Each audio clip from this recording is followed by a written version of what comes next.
Hi all my beautiful friends. I'm sitting here again by my flower and my little stone because the light here is so good. This is the same place as I've been for a while. But anyway, I have something I'd like to share with you this morning that has been sort of strongly on my heart, and that is about how we grow and how being curious is a very, very important thing. And so when something is not working in your life, instead of saying, oh, you know, what a bugger, why, whatever you can do, go into the victim mode,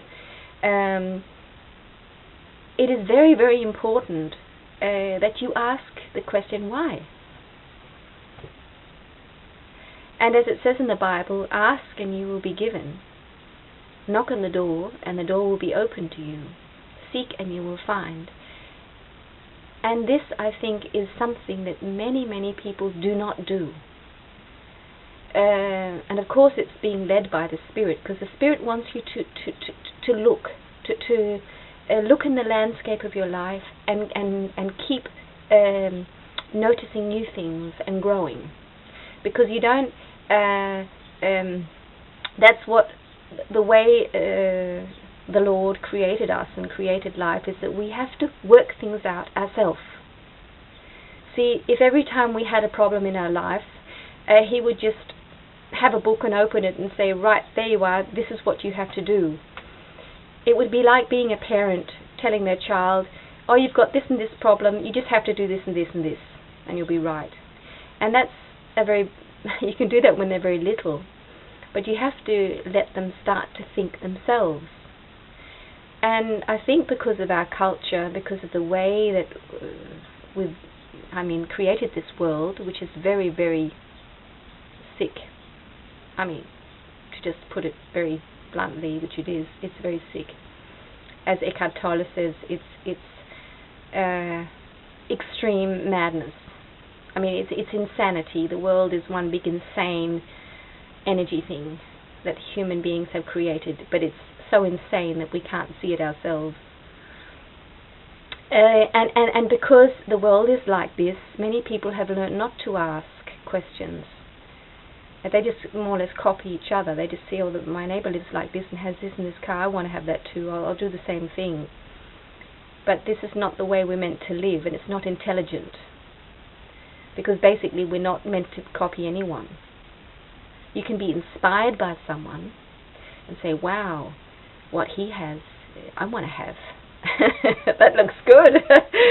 And you can maybe go and ask him, how did you get that? And that's a way of being curious, because you go and ask someone. But if you sit back and expect the answers to come to you, they won't come. They'll never come. And many, many people, they just sit, they stay put. And also because they live in their ego, they're used to suffering, and they actually feel quite comfortable suffering, which is insane. The ego is insane. It's just one big mad world that has gripped itself onto us and becomes us. We allow it to become us. And it doesn't want us to grow, it doesn't want us to think, it doesn't want us to wake up. It wants us to be in a sleep. So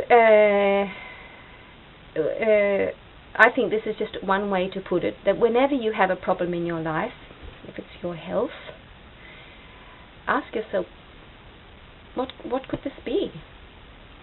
And there's never a single answer. Often it's because we're too stressed, which means that we're not connected to ourselves. Often it's something we're eating. It can be many different things. And other things in life. Why is my economy not working? Why is my relationship with this and this person not working? What is this about? And you will be guided, because you said, okay, I want to solve this. I want to move on. Instead of saying, oh, this is bad, this is bad, this is bad, let's have a drink, let's have a good time. You can't do anything about it, blah, blah, blah. You won't grow. You'll just stay stuck. And it's what I got this morning is, it's not fresh. It's not being alive. There's no freshness in not searching. Living your life with an open mind and an open heart, knowing that you have learned this and this and this on your path, but there's much more to learn. It's waiting there. There are these beautiful, as I've said before, treasures hidden in the field, and you want to find them. And when you have this attitude towards life, you have the freshness of a child, of like a flower just standing there, looking so beautiful and fresh, because you're attentive, and you haven't got these half-closed eyes, half asleep. You've got your eyes open and wide because you're looking. Now, what's the next thing I need to learn? And you can get into the mode where you just, when you get a new problem, it's like, yeah, I've got a new problem because there's something more I'm going to see. And it becomes like it's just so exciting. So you get to see, and that's really, really living in the spirit, that there is no problem. That there's no such thing as a problem. It is a challenge, and it is an opportunity to learn. So that's what I really wanted to share with you today. To really start to see that when you have a problem, and you might have 15 major problems in your life right now, and that's because they've sort of stacked up. Because if you have for a long time, which many of us have, been living the way where you sort of accept, oh, this is bad, nothing you can do about it, and this is bad, and it just keeps stacking up. Of course, it's a lot you have to start with, but you always, the most serious problem is where you need to start. So you don't have to think very much. The one that's the most serious, and often it's our health, that's where you start. Just start there and say, okay, right, I'm going to start this stack, and I'm going to start at the end, start at the top, and just take it one by one. And I promise you, you will be guided, and you will find the treasure if you keep searching. And the thing is, it's not enough to say, okay, right, I'm going to look for this, because you might go down a wrong path, a path that doesn't lead to it. And so if it's your health, you might try something. I did that for 15 years, and it cost me thousands of dollars. I kept trying different things, and I just kept banging my head against a wall, because it just wasn't the answer. And God does that to us, because we have to get tough. Often you won't find the answer straight away. It will take time, and the more strong God wants you to be, the tougher it's going to be. But I can feel now it's made me really, really strong. But it took me 15 years to find the answer to my health problems, and it was God. He wanted me to stop. I mean, I learned so many things about health and about how to treat my body, which I have to do, which are really, really, really valuable things. But it was never the answer. The real answer was God. Was to live with God. That was what I had to find, and I know that now. That's what He wanted me to find, and it took 15 years. So that was the answer. But as I said, along the path, I learned all these. But actually, it wasn't till I actually surrendered to God. That's when the really intelligent health messages came to me. So clarity came. So when you really find the answer to something, you will actually be helped to move on very quickly. And it's just when you find the answer to something, it is so beautiful. It is so wonderful. It's such a relief. And of course, the longer you've been searching, the more you've been working at it, and just being so desperate. Why isn't this working? And just keep going, keep going, keep going. And of course, the day you reach your goal and you find this was the message, this was what I needed to understand and learn, it's heaven. You're in heaven. It's just so beautiful. And you feel so grateful, but you also feel so loved. I mean, you feel even more loved.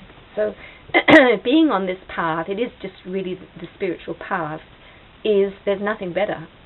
It doesn't exist. It's so beautiful, because every time you take a step, you feel even more loved.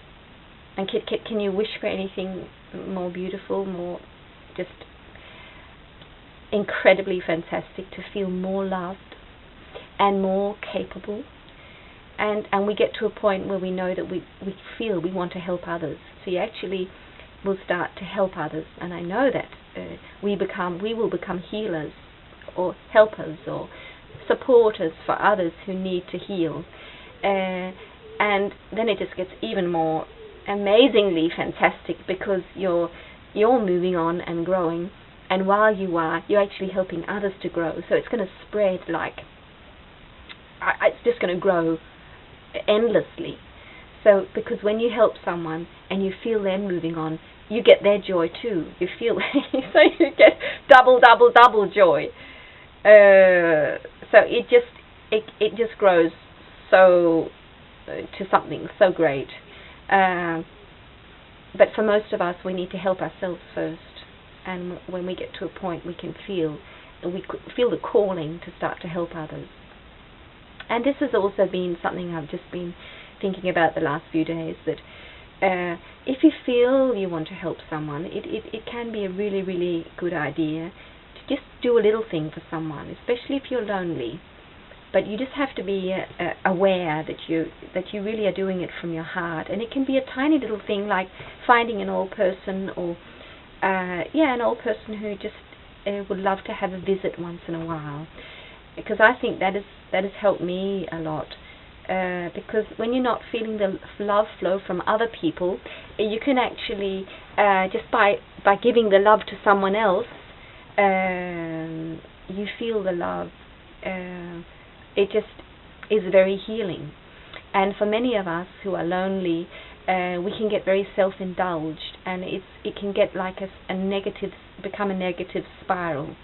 So that is something that's worthwhile, just listening to your heart. Maybe I should do something for someone. Although I'm in a big process with myself, helping myself get well and so on, this could be a little part of it, because it will help you get well too, and at the same time you're doing something for someone else. So it's just but just make sure it's really from your heart, and you don't feel as my mother, who gave me that, or who I bought that dolly with, I was just talking about on the other video. She said, if you feel peace, there's a nice Danish expression, har du fred i det? Is there peace in this action? Do you feel the peace? When you think of doing this thing for someone, do you feel deep peace about it? And if you do, follow your heart. Follow the peace. If you don't feel really peaceful about it, don't do it, because it's not right. So your heart will guide you. So that was just a little extra thing. But this was about allowing yourself to be curious, and realizing that you will, when you get up out of the chair and don't just accept your problems, and you start searching for answers, you will find answers, and you will grow. So curiosity makes us learn and makes us grow.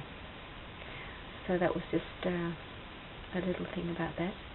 So I wish you all peace and harmony and bright light shining in your hearts and in your life.